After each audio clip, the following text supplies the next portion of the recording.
सुप्रभात। मुक्ति और निर्वाण, मुक्ति और निर्वाण, यह हमारी आज की आध्यात्मिक चर्चा का विषय। ये शरीर असल में मन के धारों की घनी शक्ल है। ये जो तुम्हारा शरीर है असल में तुम्हारे मन की धारों की घनी शक्ल है। जैसा तुम्हारा मन है वैसा ही शरीर है। जैसा तुम्हारा मन बदलता जाता है वैसे ही तुम्हारा शरीर भी बदलता जाता है। बिना पूछे लोग बतला सकेंगे कि तुम्हारे विचार कैसे हैं और तुम्हारा व्यवसाय क्या है। क्या चीड़ी मार को देखकर तुमको एक ख्याल पैदा नहीं होता कि यह कोई निर्दयी आदमी, या मछली पकड़ने वाले को देखकर उसके विचारों की दुर्गंध तुमको अनुभव नहीं होती? क्या किसी संत को देखकर तुम्हारे हृदय में प्रेम की लहर नहीं मारने लगती और उसके आदर के लिए हाथ नहीं उठ जाते?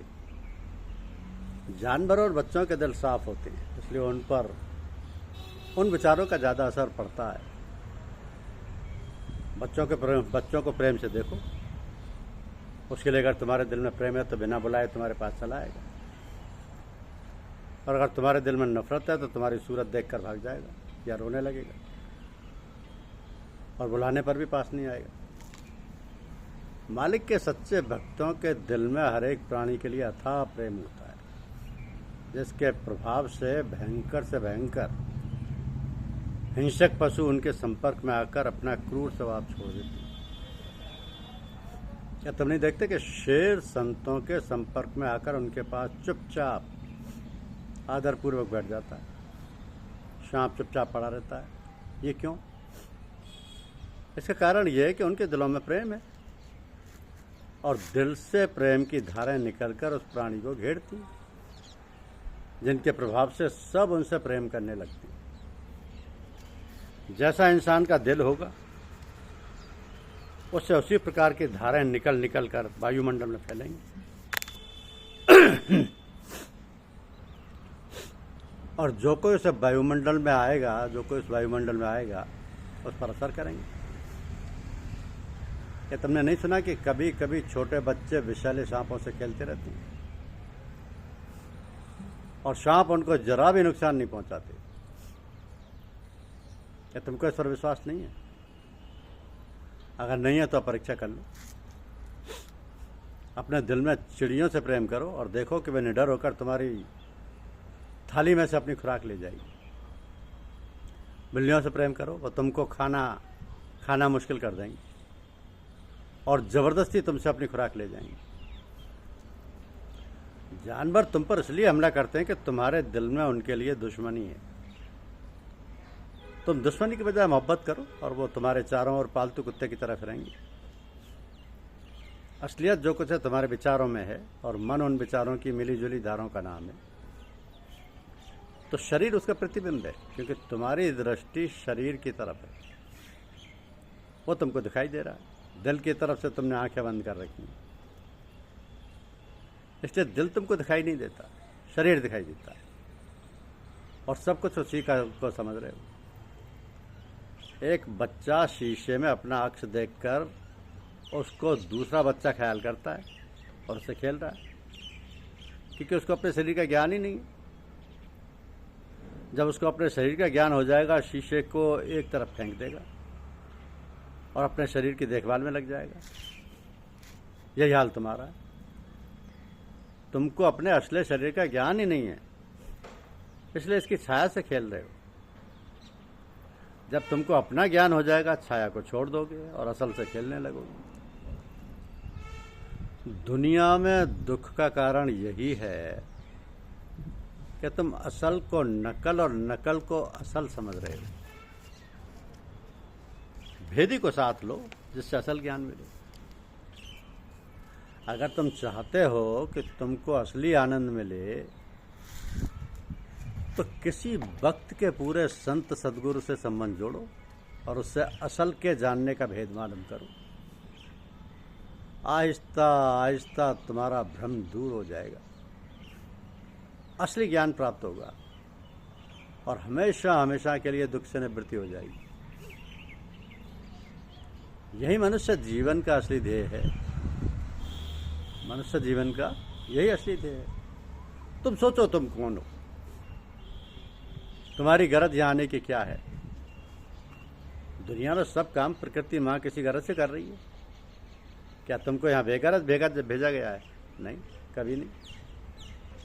इसमें बहुत बड़ी गरज छुपी हुई है। सोचो और फिर सोचो, अगर मालिक मेहरबान है तो तुमको जरूर असली ज्ञान प्राप्त होगा। और मालिक तो हमेशा ही मेहरबान है। लेकिन दुर्भाग्य यह है कि हम उसकी ओर झुकते ही नहीं। तो जो मुक्ति और निर्वाण है, इन दोनों का मतलब करीब करीब एक ही है। दोनों का मतलब आज़ादी का है। जिस्म पर निगाह है, इसी को सब कुछ समझ रखा है। अगर यह तंदुरुस्त है तो खुशी है, अगर यह बीमार है तो तकलीफ है, और परेशानी व दुखी है। लेकिन जिस्म से निगाह ऊंची हुई कि असलियत समझ में आ गई। दिल पर निगाह है कि दिल की बीमारी और तंदुरुस्ती अब इतनी परेशान नहीं करती। अब खुशी का दारोमदार इंद्रियों की ख्वाहिश को पूरा करने और मन की वासनाओं को पूरा होने पर है। और ख्वाहिशात या इच्छाएं पूरी होती हैं तो खुशी है, नहीं होती हैं तो दुख है। परमात्मा ने रहम किया, असलियत और खुली, ख्वाहिशात पर आहिस्ता आहिस्ता काबू पाया। अब तमाम ख्वाहिशात काबू में हैं, और अब खुशी का दारोमदार इन पर नहीं है। अब ख्वाहिशात परेशान नहीं करती, राजी व रजा है। जो प्रभु की इच्छा है उसी में प्रसन्न है। हर हालत में खुश हैं, कोई परेशानी नहीं। तबीयत में सुकून है, चैन है। एक अजब आनंद हर वक्त मालूम होता है, जिससे तबीयत खुश रहती है। अब मन से निगाह ऊंची हो गई है, और अब इससे छुटकारा होकर निगाह आनंद पर है। तो जब तक आनंद आता रहता है तबीयत खुश है। जब आनंद का आना बंद हो गया तबीयत भी परेशान है, और आगे बढ़े। अब वे कैफी की हालत है, उपरामता की। इसमें ना आनंद है, ना गैर आनंद, ना किसी से प्यार है, ना दुश्मनी, ना किसी के पैदा होने की खुशी, ना किसी के मरने का रंज, ना जिस्म से मतलब, ना इंद्रियों से ताल्लुक, ना ख्वाहिशात हैं, ना आनंद का इच्छुक। किसी चीज़ से वास्ता नहीं। हर हालत में एक रश है। दुनिया रहे या जाए, जिंदगी रहे या मौत आ जाए, दुनिया गुलजार रहे या आग बरसे, इनकी हालत में कोई फर्क इन बातों से नहीं आता। वो अपनी आत्मा में आप मगन हैं और सदा एक रस हैं। यही मुक्ति है और यही निर्वाण है। तो जहाँ अनानियत यानी अहमपना, खुद ही मेरा तेरा, सबकी जंजीरें टुकड़े टुकड़े हो जाती हैं, जिंदगी अपने आप को आला कानून के साथ कर देती है। इसकी तकमील यानी पूर्णता एक जन्म में भी हो सकती है और हजारों जन्म में भी नहीं हो सकती। जिनको ये हालत नसीब हो जाती है उन्हीं को संत, औलिया, गुरु वगैरह नामों से पुकारते हैं। तो कफनी पहनने वाले, तिलक लगाने वाले, धुआंधार व्याख्यान करने वाले सब संत नहीं होते। भेष बदल लेना, 3 तिक्रम से आचार्य संत पद की डिग्री हत्या लेना आसान है, लेकिन मन व इंद्रियों को जीत लेना किसी बिरले का ही काम है। किसी कवि ने क्या खूब कहा कि किसी बेकस को ये वेदात गर मारा तो क्या मारा, जो खुद ही मर रहा हो उसको गर मारा तो क्या मारा। बड़े मुझी को मारा, नफ्से अम्मारा को गर मारा, निहंगो अज दहाओ शेरो नर मारा तो क्या मारा। न मारा आपको जो खाक हो अक्सीर बन जाता, अगर पारे को ए अक्सीर गर मारा तो क्या मारा। दिले बदख्वाह में था मारना या चश्मे बदबी में, फलक पर तीरे आह गर मारा तो क्या मारा। गया शैतान मारा एक सिजदे के न करने में, अगर लाखों बरस सिजदे में सर मारा तो क्या मारा।